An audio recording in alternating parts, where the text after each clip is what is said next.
जय हिंद दोस्तों, स्वागत है आपके अपने YouTube channel easy trick education में।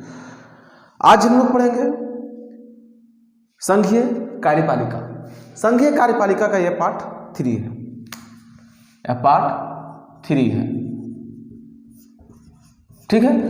आपने अगर पार्ट 1 पार्ट 2 नहीं देखे हैं तो पूरे लिस्ट में जाकर देख सकते हैं। वहाँ पे पॉलिटिकल का लिस्ट बना हुआ है या फिर डिस्क्रिप्शन में भी लिंक दिया हुआ है, आप वहाँ से भी देख सकते हैं। हमने संघीय कार्यपालिका में अभी राष्ट्रपति पढ़ा रहा था, ठीक है। संघीय कार्यपालिका में हमने राष्ट्रपति के बारे में पढ़ा रहा हूँ। तो राष्ट्रपति के बारे में हमने पार्ट 1 पार्ट 2 पढ़ा दिया हूँ, ये पार्ट 3 है। आप अगर पार्ट 1 पार्ट 2 नहीं देखे तो देख ले तो बेहतर क्या होगा कि ज़्यादा अच्छा से समझ में आ जाएगा। राष्ट्रपति का जो चैप्टर है वह कंप्लीट हो जाएगा, ठीक है, और क्वेश्चंस बनने लगेंगे। चलिए, आप लोग का समय हम ज़्यादा बर्बाद नहीं करेंगे, सीधे आते हैं टॉपिक पे। और अगर हमारा पढ़ाया हुआ अच्छा लगेगा तो एक लाइक जरूर करके जाइएगा, क्योंकि लाइक करने से हमारा मनोबल बढ़ता है और मुझे पढ़ाने में अच्छा लगता है, ठीक है। चलिए, आज हम लोग राष्ट्रपति में क्या पढ़ेंगे? क्षमादान की शक्ति। राष्ट्रपति के पास क्षमादान की शक्ति होती है, यह अनुच्छेद 72 में है। यह अनुच्छेद 72 आने की 72 में है, ठीक है। देखिए, क्षमादान में क्या पढ़ा जाता है कि अगर कोई व्यक्ति अपराध करे तो अपराध करने के बाद वह जेल जाते हैं, और अगर क्षमादान में ये होना, राष्ट्रपति के पास इतनी पावर होती है कि वे किसी की सजा माफ कर सकते हैं। राष्ट्रपति किसी का भी सजा माफ कर सकते हैं, या सजा कम कर सकते हैं, या कुछ दिनों के लिए सजा को कम कर देते हैं, बढ़ा भी सकते हैं, ठीक है। तो हम लोग देखिए, राष्ट्रपति में क्या है कि क्षमा करने का जो प्रतिलिपि है वह 3 तरह से भी होती है, जैसे प्रतिलंबन, लघुकरण और परिहार, ठीक है, और क्षमा। देखिए, दंड से पूर्णतः मुक्त कर देना।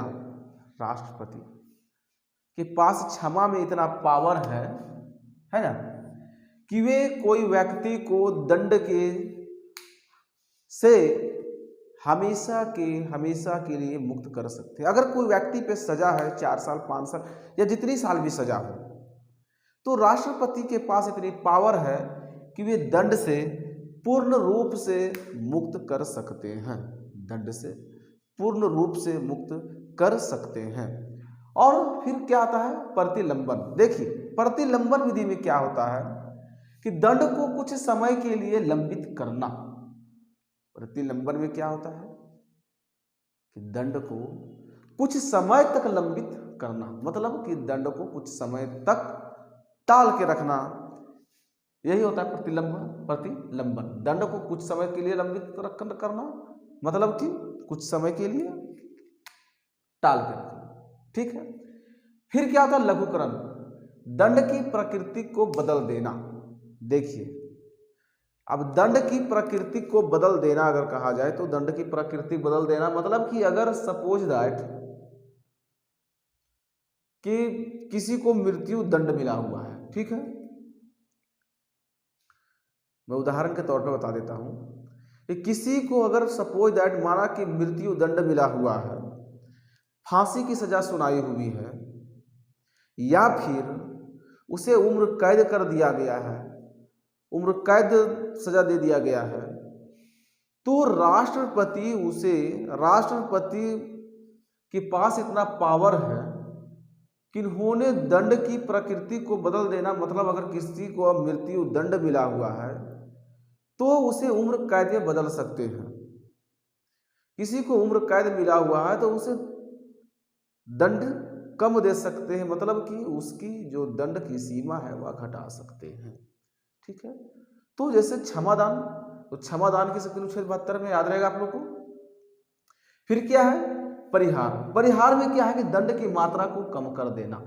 देखिए, इसमें भी क्या होता है कि दंड की मात्रा को कम कर देना होता है, मतलब कि जैसे अगर सपोज दैट कि गर्भवती महिला, मैंने उदाहरण में भी लिख दिया हूं समझाने के लिए, नीचे देखिए मैं उदाहरण में भी यहाँ पे समझाने के लिए लिख दिया हूं ताकि आप लोग अच्छे से समझ जाए। और मैंने topic by topic part 1 part 2 या पार्ट 3 हमने पढ़ा रहा हूं। मैं टॉपिक बाय टॉपिक इसलिए पढ़ा रहा हूं क्योंकि आप लोग अगर घर पे नोट्स भी बनाएं तो आप लोग को परेशानी ना हो और कभी भी आप नोट से भी पढ़ सकते हैं, ठीक है।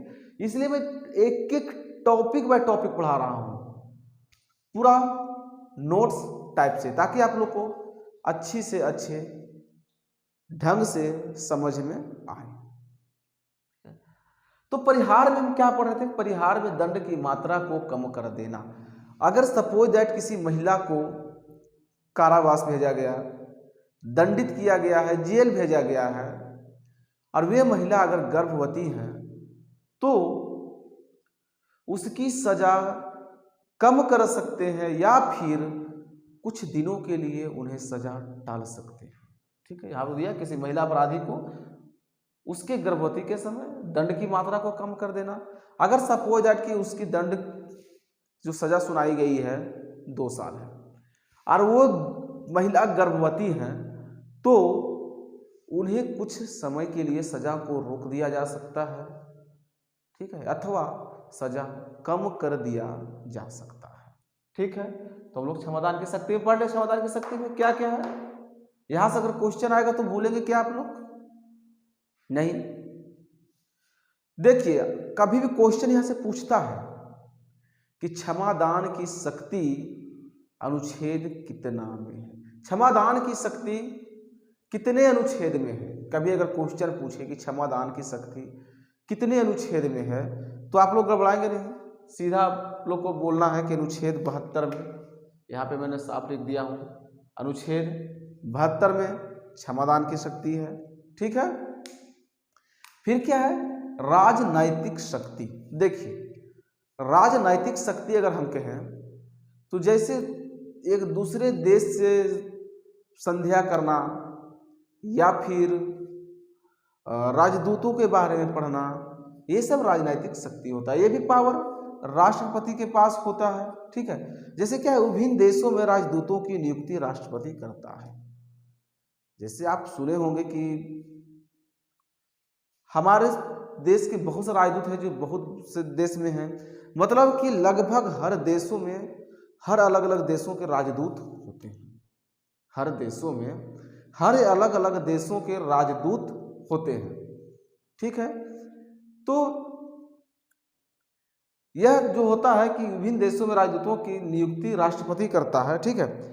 तो जो राजदूत की नियुक्ति होती है, मतलब कौन सी देश में कौन रहेंगे राजदूत के रूप में, वह नियुक्ति कौन करते हैं? वह नियुक्ति करते हैं राष्ट्रपति। कौन नियुक्ति करते हैं? तो राष्ट्रपति। याद रहेगा, कभी भी क्वेश्चन पूछेंगे, कभी भी एग्जाम में क्वेश्चन अगर पूछा जाए कि राष्ट्रपति की राजदूतों की नियुक्ति कौन करता है, तो राजदूतों की नियुक्ति कौन करता है भाई? राष्ट्रपति करते हैं। क्वेश्चन कभी भी आएगा, गलत तो नहीं होगा, राजदूतों की नियुक्ति कौन करते हैं? कभी भी क्वेश्चन आएगा कि राजदूतों की नियुक्ति कौन करते हैं, तो राजदूतों की नियुक्ति राष्ट्रपति करते हैं। याद रहेगा, राजदूतों की नियुक्ति राष्ट्रपति करते हैं। उसके बाद क्या है कि विभिन्न देशों के राजदूतों का स्वागत राष्ट्रपति करते हैं। विभिन्न देशों के राष्ट्रपति का स्वागत, जैसे अगर दूसरे देश के राजदूत हमारे देश में रहते हैं या आते हैं तो उनका स्वागत कौन करते हैं? राष्ट्रपति। याद रहेगा, विभिन्न देशों के राजदूतों का स्वागत कौन करते हैं? तो राष्ट्रपति करते हैं। विभिन्न अंतर्राष्ट्रीय संधियां राष्ट्रपति के नाम पर की जाती है। देखिए जितने भी अंतर्राष्ट्रीय समझौता होती है, जितने भी अंतर्राष्ट्रीय समझौता होती है या संधियां होती है, यह राष्ट्रपति के नाम पर किया जाता है। याद रहेगा, जितने भी राजनीतिक समझौता होता है, अंतर्राष्ट्रीय समझौता होता है, संधियां होता है, यह राष्ट्रपति के नाम पर की जाती है, ठीक है। किनके नाम पर की जाती है? राष्ट्रपति के नाम पर की जाती है। अच्छा, सपोज दैट अगर आप लोग को पूछा जाए क्वेश्चन में कि ऐसे कौन से राष्ट्रपति हैं जो वैज्ञानिक राष्ट्रपति के नाम से भी जाना जाता है, कौन है? मैं तो यहाँ पे लिख दिया हूँ, प्रथम वैज्ञानिक राष्ट्रपति APJ अब्दुल कलाम, जिन्हें मिसाइल मैन के भी नाम से जाना जाता है। ठीक है, APJ अब्दुल कलाम, जिन्हें मिसाइल मैन के भी नाम से जाना जाता है, और इसे भारत रत्न से सम्मानित भी किया गया है। ठीक है, और इन्हें सम्मानित कब किया गया है भारत रत्न में? लेकिन हमारा कोशिश है कि पार्ट थर्ड, मतलब कि इसी पार्ट में कौन से राष्ट्रपति को कब भारत रत्न मिला है और कब मिला है, मैं इसी टॉपिक में पढ़ा दूंगा अभी। ठीक है, आप लोग स्क्रीनशॉट कीजिए, उसके बाद हम आगे चलेंगे। चलिए आगे पढ़ाते हैं। अभी हम टॉपिक पढ़ाएंगे अभी हम राष्ट्रपति की आपातकालीन शक्तियां, यह भाग 18 के अनुच्छेद 352 से 360 याद रहेगा कि आपातकालीन शक्तियां कितने भाग में है? तो भाग 18 अनुच्छेद 352 से 360। अगर क्वेश्चन पूछे कि आपातकालीन की शक्तियां अनुच्छेद कितने से कितने तक, तो याद रहेगा 352 से 360 तक। पूछे राष्ट्रपति की आपातकालीन शक्तियां कितने भाग में, केवें भाग में है, तो भाग 18 में याद रहेगा, भाग 18 में, भूलिएगा नहीं, क्योंकि एक तो देखिए इंपॉर्टेंट है, यहाँ से ये सब जगह से क्वेश्चन पूछी जाती है, इसलिए मैं अच्छे से बता रहा हूँ। ठीक है, अब जो आपातकालीन मतलब कि आपातकाल लागू करने की शक्ति जो है वह राष्ट्रपति के पास होता है। आपातकाल 3 तरह की होती है, आपातकाल 3 प्रकार की होती है, जो मैंने यहाँ पे लिख दिया हूँ और मैं अभी बता भी दूंगा। जैसे मंत्रिपरिषद के परामर्श से राष्ट्रपति 3 प्रकार के आपातकाल लागू कर सकते हैं, मंत्रिपरिषद की सलाह से, परामर्श से। जैसे पहला क्या है, राष्ट्रीय आपातकाल, यह अनुच्छेद 352 में। यह भी यहाँ पे क्वेश्चन ये उठता है कि जो राष्ट्रीय आपातकाल है वह कब लगाया जाता है, राष्ट्रीय आपातकाल है वह कब लगाया जाता है। मेरे भाई देखिए, ध्यान से सुनिएगा एकदम, क्योंकि यहां से क्वेश्चन देखने को मिलता है, इंपॉर्टेंट टॉपिक है ये दोनों, VVI मतलब कि वेरी वेरी इंपॉर्टेंट टॉपिक है, इसलिए आप ध्यान से देखें, नहीं तो पता चलेगा ऊपर ऊपर पढ़ के गए और क्वेश्चन पूछ दिया ना, तो वहां पे लगिएगा माथा खुजलाने कि हम तो पढ़ के आए थे, लेकिन हमको याद है, लेकिन क्या है कि हम पकड़ नहीं पा रहे हैं। इसीलिए कहते हैं कि ध्यान से पढ़िए, ये दोनों जगह से क्वेश्चन देखने को मिलता है। क्योंकि हमने जितना भी टॉपिक पढ़ा रहा हूँ, जहाँ जहाँ से क्वेश्चन देखने को मिलता है, हम बता दे रहा हूँ कि इस टॉपिक को अच्छा से पढ़ें। ये सब जगह से क्वेश्चन हर एग्जाम में बार बार रिपीट होता है, हम हर एक वीडियो में बताते हैं। ठीक है, तो देखिए राष्ट्रीय आपातकाल का अनुच्छेद कितना में है, 352 में, 352 में याद रहेगा राष्ट्रीय आपातकाल, मतलब कि राष्ट्रीय आपातकाल या युद्ध के स्थिति में लगाया जाता है, युद्ध की स्थिति में राष्ट्रीय आपातकाल लगाया जाता है। कब लगाया जाता है, युद्ध के स्थिति में। ठीक है, तो राष्ट्रीय आपातकाल कब लगाया जाता है, युद्ध की स्थिति में। अगर एक दूसरे देश से युद्ध हो जाता है तो उस समय राष्ट्रीय आपातकाल लगाया जाता है। याद रहेगा राष्ट्रीय आपातकाल 352 में। उसके बाद क्या है, राष्ट्रपति शासन। ये तो आप लोग अच्छी तरह से जानते होंगे कि राष्ट्रपति शासन क्या होता है। राष्ट्रपति शासन कब लगाया गया था, राष्ट्रपति शासन पहली बार कब लगाया गया था और कौन सा राज्य में लगाया गया था, ये आप लोग हमें कमेंट बॉक्स में बताएंगे कि राष्ट्रपति शासन पहली बार कब लगाया गया और कौन सा राज्य में लगाया गया। ठीक है, ये आप लोग हमें कमेंट बॉक्स में बताइएगा। मुझे इंतजार रहेगा आप लोग का जवाब का कमेंट बॉक्स में कि आप लोग कब तक इसका जवाब देते हैं कि राष्ट्रपति शासन पहली बार कब लगाया गया और कहाँ लगाया गया, कौन से राज्य में। ठीक है, तो राष्ट्रपति शासन राज्यों में लगाया जाता है। ठीक है, याद रहेगा राष्ट्रपति शासन कहाँ लगाया जाता है, राज्यों में। ठीक है, राष्ट्रपति शासन राज्यों में लगाया जाता है। ठीक, राष्ट्रपति शासन अनुच्छेद कितना में है, 356 में। ठीक है, राष्ट्रपति शासन कितना में है, 356 में। अगर क्वेश्चन पूछे कि राष्ट्रपति शासन यह अनुच्छेद कितना में है, तो याद रहेगा कि अनुच्छेद 356 में है। ठीक है, अब बढ़े आगे हम। फिर क्या है, वित्तीय आपातकाल। देखिए, वित्तीय आपातकाल यह 360 में है, यह सिर्फ 2 माह के लिए लगाया जाता है, मतलब कि 2 महीना के लिए लगाया जाता है। ठीक है, यह सिर्फ 2 माह के लिए लगाया जाता है वित्तीय आपातकाल। ठीक, अब देखिए, अभी मैंने जैसा बोला था कि मैंने कौन से राष्ट्रपति को भारत रत्न से कब सम्मानित किया गया, ये मैं पढ़ाऊंगा। ठीक है, भारत रत्न से सम्मानित राष्ट्रपति कौन कौन है। तो डॉक्टर एस राधाकृष्णन, जिनको भारत रत्न दिया गया था कब, 1954 में।